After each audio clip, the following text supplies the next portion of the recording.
नमस्कार, मैं हूं आपके साथ अभिषेक पुंडे। एक तरफ अमेरिका और ईरान के बीच तनाव चरम पर है, दोनों देश धमकी पर धमकी दिए जा रहे हैं। दूसरी तरफ ओमान में न्यूक्लियर डील को लेकर बातचीत भी दोनों देशों के बीच चल रही है। लेकिन आज हम बात करेंगे ईरान के परमाणु कार्यक्रम और यूरोपीय देशों, खासकर E3, ब्रिटेन, फ्रांस, जर्मनी और इन तीन में भी खासकर जर्मनी की हम बात करेंगे, जो लंबे समय से इनके साथ जो विवाद चला आ रहा है।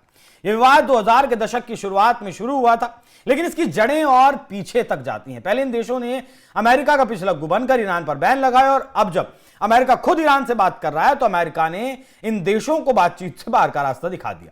साथ ही जब खुद अमेरिका बात कर रहा है तो ईरान ने भी इन देशों को आईना दिखा दिया है। तो चलिए पूरी टाइमलाइन के हिसाब से समझते हैं कि क्या कुछ ये विवाद है, कैसे जर्मनी को उसकी औकात, उसकी हैसियत दिखाने का काम ईरान ने किया है और इंटरनेशनल बेइज्जती ट्रंप ने भी इसकी कर दी है। बात सबसे पहले 1950 से 1970 के बीच की करें तो ईरान का परमाणु कार्यक्रम इस वक्त शुरू हुआ था। शाह मोहम्मद रेजा पहलवी का शासन था और अमेरिका यूरोप का पूरी तरीके से समर्थित वो सरकार थी।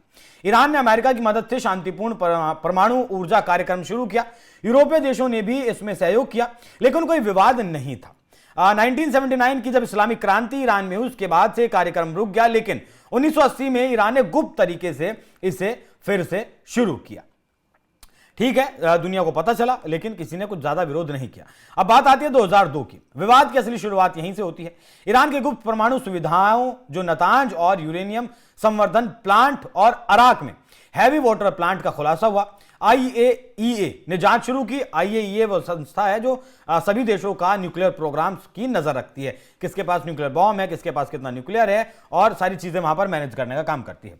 दुनिया को शक हुआ कि ईरान हथियार बनाने की कोशिश कर रहा है। ईरान ने इसे शांतिपूर्ण बताया, लेकिन यूरोपीय देश चिंतित हो गए। 2003 की बात करें, यहां पर E3 की एंट्री होती है। E3 में फ्रांस, जर्मनी और ब्रिटेन आते हैं। ने ईरान के साथ डिप्लोमेटिक बातचीत शुरू की। 2003 के अक्टूबर में तेहरान डिक्लेरेशन पर सहमति हुई, जिसमें ईरान ने संवर्धन निलंबित करने और IAEA के अतिरिक्त प्रोटोकॉल पर हस्ताक्षर करने का वादा किया। E3 ने ईरान के शांतिपूर्ण परमाणु अधिकार को मान्यता दी। यह यूरोप की पहली बड़ी पहल थी और जीत भी कह सकते हैं। अमेरिका की यह कड़ी जो लाइन थी उससे अलग था। इसका मतलब ब्रिटेन, फ्रांस और जर्मनी ने ईरान के उस कानूनी अधिकार को स्वीकार किया जो न्यूक्लियर नॉन प्रोलिफरेशन ट्रीटी, जिसे NPT के नाम से आप जानते हैं, उसके तहत सभी गैर परमाणु हथियार वाले देशों को मिलता है। मतलब NPT का आर्टिकल 4 कहता है कि सभी देश या फिर राज्य पार्टियों को शांतिपूर्ण उद्देश्यों के लिए न्यूक्लियर एनर्जी के विकास, उत्पादन और उपयोग का अधिकार है।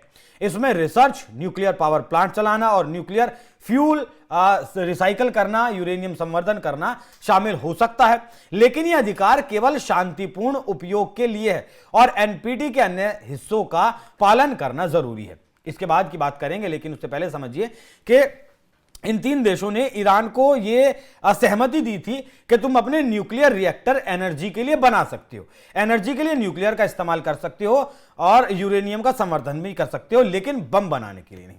अब आता है साल 2004। पेरिस एग्रीमेंट यहां पर होता है। इसमें इसके नवंबर में E3 और ईरान ने समझौता किया, जिसमें ईरान ने यूरेनियम संवर्धन और प्रोसेसिंग निलंबित कर दी। बदले में यूरोप ने आर्थिक और राजनीतिक सहयोग का वादा किया, लेकिन अस्थायी तौर पर था। मतलब अगर तुम शुरू करोगे तो हम भी तुम्हारे ऊपर प्रतिबंध लाद देंगे। 2005 में यह टूटना शुरू हुआ। ईरान ने महमूद, इनके राष्ट्रपति थे, अहमदीनेजाद के राष्ट्रपति बनने के बाद संवर्धन फिर से शुरू कर दिया। दावा किया गया कि उसके अधिकार का हिस्सा है। E3 ने इसे उल्लंघन माना और IAEA को सूचित किया। अगस्त में E3 ने लॉन्ग टर्म एग्रीमेंट का प्रस्ताव दिया, लेकिन ईरान ने इसे ठुकरा दिया। फिर आता है साल 2006। UNSC में यह बात आती है। फरवरी में IAEA ने ईरान को UN सिक्योरिटी काउंसिल को रेफर किया। दिसंबर में UNSC रेजोल्यूशन, उसका जो नंबर था 1737 से प्रतिबंध शुरू हुए।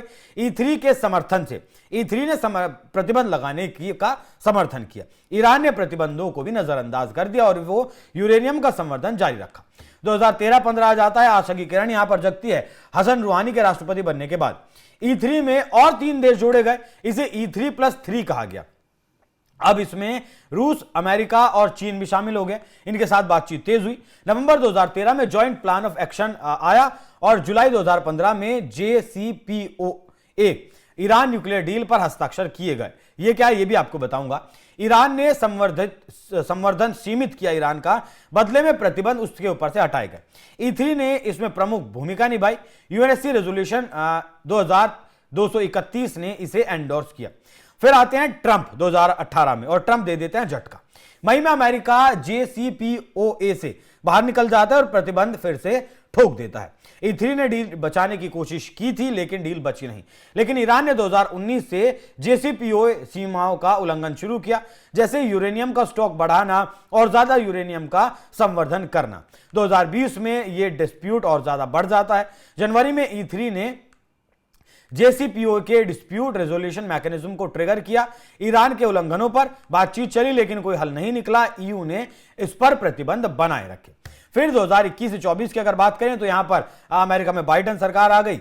इन्होंने कुछ कोशिशें की, अमेरिका ने पुनः बातचीत की कोशिश की, E3 ने मध्यस्थता की, लेकिन असफल रहे। ईरान ने संवर्धन जारी रखा और बढ़ाता रहा। IAEA ने चिंता इस पर जताई। फिर आ जाता है साल 2025। जून में इजराइल ने ईरान पर हमला कर देता है। 1000 से ज्यादा ईरानियों की मौत का दावा होता है। जर्मन चांसलर फ्रेडरिक मर्ज ने इसे समर्थन दिया था, और ये जो जर्मन चांसलर हैं फ्रेडरिक मर्ज, इन्हीं के अब फिर बयान से ये मामला निकलकर सामने आया, जो आपको कहानी पुरानी मैंने सुनाई है। असल कहानी अब शुरू होती है। अगस्त में E3 ने JCPOA का स्नैपबैक मैकेनिज्म ट्रिगर किया। UN प्रतिबंध फिर से लगाए। सितंबर में न्यूयॉर्क में E3 ने ईरान पर प्रतिबंधों को पुनर्स्थापित करने का फैसला किया, जिसमें बातचीत में उनकी भूमिका खत्म हो गई। ट्रंप ने ईरान के साथ अलग से बातचीत शुरू की और जर्मनी को इससे बाहर रखा। हालांकि जून में ही अमेरिका की तरफ से इसकी जो प्रमुख साइट थी 3 न्यूक्लियर की, उन पर अमेरिका की तरफ से हमला किया गया और उन्हें पूरी तरीके से कहा गया कि खत्म कर दिया गया। लेकिन ईरान ने उसे फिर से रिस्टोर किया, फिर से ठीक किया, और फिर से उसने अपना संवर्धन शुरू कर दिया है। लेकिन अब जब बातचीत की मेज पर ओमान में बातचीत हो रही है, तब जर्मनी को इससे बाहर रखा गया। फरवरी में जर्मन चांसलर मर्ज ने एक ट्वीट किया, ईरान के दबाव बढ़ाने और परमाणु कार्यक्रम को खत्म करने की बात की। चांसलर ने कहा कि हम खाड़ी देशों के साथ मिलकर इस क्षेत्र में शांति को बढ़ावा देने के लिए काम करना चाहते हैं। हालांकि ईरान में हो रहे घटनाक्रम इसमें बाधा डाल रहे हैं। हिंसा बंद होनी चाहिए। हम दबाव को और बढ़ाने के लिए तैयार हैं और उन बातचीत में शामिल होने के लिए तैयार हैं जिनका उद्देश्य है ईरान के परमाणु कार्यक्रम को जल्द से जल्द खत्म करना है। ईरानी विदेश मंत्री अब्बास अरागची ने इस पर जवाब दिया और कहा कि मर्ज को राजनीतिक रूप से नासमझ उन्होंने कहा और जर्मनी को गिरावट का इंजन बता दिया। उन्होंने कहा कि जर्मनी कभी यूरोप की प्रगति का इंजन हुआ करता था, अब यह गिरावट का इंजन बन चुका है। पिछले सितंबर में न्यूयॉर्क में मर्ज के आग्रह पर E3 ने ईरान पर संयुक्त राष्ट्र के प्रतिबंधों को फिर से लागू करने का रास्ता अपनाकर परमाणु बातचीत में अपनी भूमिका खत्म कर दी। अब मर्ज उसी वार्ता में वापस शामिल होने की भीख मांग रहे हैं। हम ईरानियों को दुर्भाग्य से मर्ज की राजनीतिक नासमझी और अप्रिय चरित्र के कई अन्य उदाहरण देखने को मिले हैं। जून 2025 में जब इजराइल ने 1000 से अधिक ईरानियों को मार डाला तो उन्होंने खुशी जाहिर की थी। मर्ज ने सार्वजनिक रूप से ईरान के कथित तौर पर कुछ ही हफ्तों में ढह जाने का सपना देखा और उनकी कल्पना की। जर्मन लोग महान हैं, उन्होंने अपनी कड़ी मेहनत और नवाचार से मान्यता को अमूल्य योगदान दिया है। ईरान ने हमेशा जर्मनी के साथ मजबूत और रचनात्मक संबंधों का स्वागत किया। इसीलिए दोहरी खेद की बात है कि मिस्टर मर्ज जैसा व्यक्ति अब विश्व मंच पर जर्मनी का प्रतिनिधित्व कर रहा है। हमें उम्मीद है कि जर्मनी में अधिक परिपक्व, जिम्मेदार और सम्मानजनक राजनीतिक नेतृत्व वापस आएगा। तो इस तरीके से जर्मनी को हैसियत दिखाने का काम ईरान ने किया है। अरागची का यह बयान मैंने आपको सुनाया। अरागची ने पिछले साल के E3 फैसले का उल्लेख किया और जर्मनी से बेहतर नेतृत्व की उम्मीद जताई। विवाद अभी भी जारी है। अमेरिका ईरान के साथ अलग से बातचीत कर रहा है, डील कर रहा है। अब ये जो JCPOA आप सुन रहे हैं, ये क्या है ये भी समझ लीजिए। ये मुख्य रूप से ईरान के परमाणु महत्वाकांक्षाओं और यूरोप की सुरक्षा चिंताओं से शुरू हुआ था, जो डिप्लोमेसी से लेकर प्रतिबंधों तक पहुंचा। आज JCPOA लगभग खत्म हो चुका है और क्षेत्रीय तनाव बढ़ रहे हैं। क्या कोई नया समझौता होगा, इसका इंतजार है, हमें भी इंतजार करना होगा। बाकी JCPOA का पूरा नाम joint comprehensive plan of action है, जिसे आप संयुक्त व्यापक कार्य योजना भी कहा जाता है। हिंदी में आप इसे ऐसे कह सकते हैं। तो कोई भी दबाव इससे पहले ईरान को ये दबाव बनाने में कामयाब नहीं हुआ। वो कोई भी समझौता हो, कोई भी डील हो, कि ईरान अपनी न्यूक्लियर का संवर्धन ना करे। अब जिस तरीके से अमेरिका का पिछलग्गू बनकर बैन बैन खेलने का काम यूरोप यूनियन के देशों ने किया, यूरोप के देशों ने किया, लेकिन अब ट्रंप ने अपनी एक अलग लाइन अख्तियार कर ली है और वो उस अलग लाइन पर चल रहे हैं। यूरोप के देशों को लगातार पीछे छोड़ते जा रहे हैं।